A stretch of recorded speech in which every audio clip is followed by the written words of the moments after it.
Well, hello, boys and girls. It's me, Snow White. I'm here today because I wanted to teach you guys how to do a different stitch than Mrs. Yonke knows. I learned sewing years ago from my friend Ella.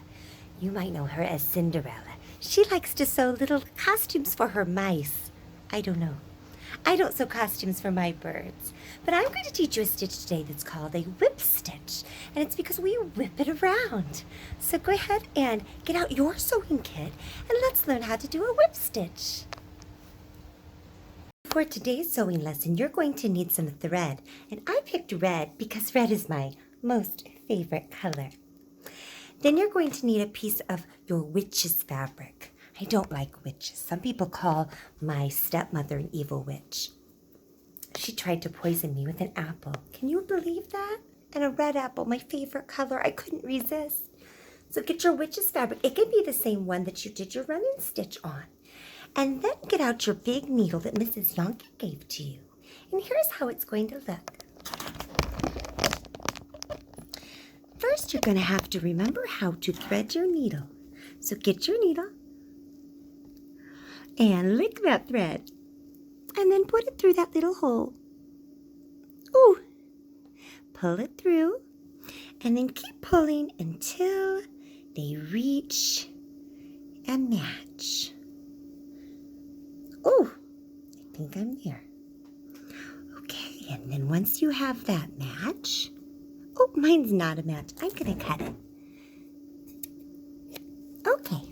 Once you have that match, then you're going to put this on top of your needle. Hold it. Wrap it around 3 times. 1, 2, 3. Hold your loops and gently tug, tug, tug, tug, tug, tug, tug, tug, tug, tug, tug, tug, until it makes a little knot. Okay. Now once you have your knot, now we're going to get a piece of fabric. For our whip stitch, we are going to do it on the edge of the fabric over here, or on any of the sides. A lot of times you use this when you're putting the fabric together, but for learning, we're just going to do it on a side. Same like we did the other stitches, we're going to start on the back side so that it goes through on the side where you don't see the knot on the pretty side of the fabric. Okay, now when we did our running stitch, we went back through like this. This time, we're always going to go around and come back through on the same side. We're not going under, over, under, over. So watch what I'm going to do with my thread. I'm going to go behind where I was and about just as far over as my running stitch was. I'm going to come back up but through the back and gently pull.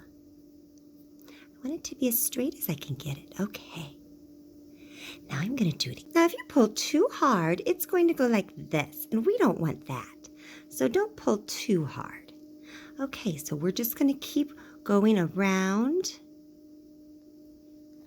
and around. Now, it's kind of hard when you only do one piece of fabric. It's easier when you have multiple pieces because this one just wants to keep bending, but that is what a whip stitch should look like. I tried to do it evenly spaced. See? And then I tried to make it kind of straight. And see what it looks like in the back? Normally when you do a whip stitch, you're putting 2 pieces of fabric together. So guess what? This is the stitch we'll use when we make our pillow. But I think you need to practice it first before we're ready to do our pillows. So we're going to keep doing this whip stitch. Now, I always like to go from the back, but you could always go in from the front as well.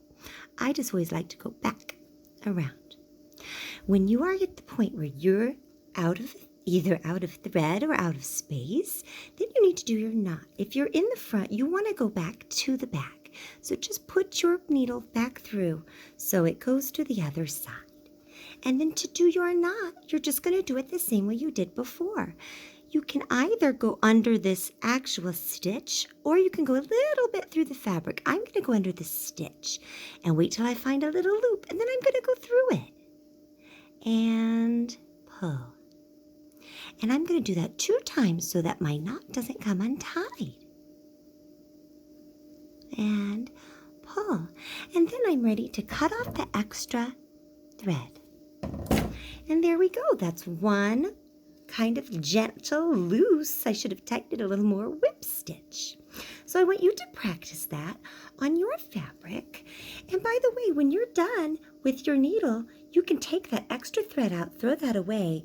And then what I like to do to store this needle is I put it through my thread, just a little under there, and then it stays and I won't lose it. If you put it in with these, you might lose it. So go ahead and practice your whip stitch on several sides of your fabric. And then don't forget, you need to do a chore. I do lots of chores, especially for all my dwarfs. You know, the 7 dwarfs. I clean the house a lot. So make sure you help your family. Thanks for sewing with me. Bye-bye.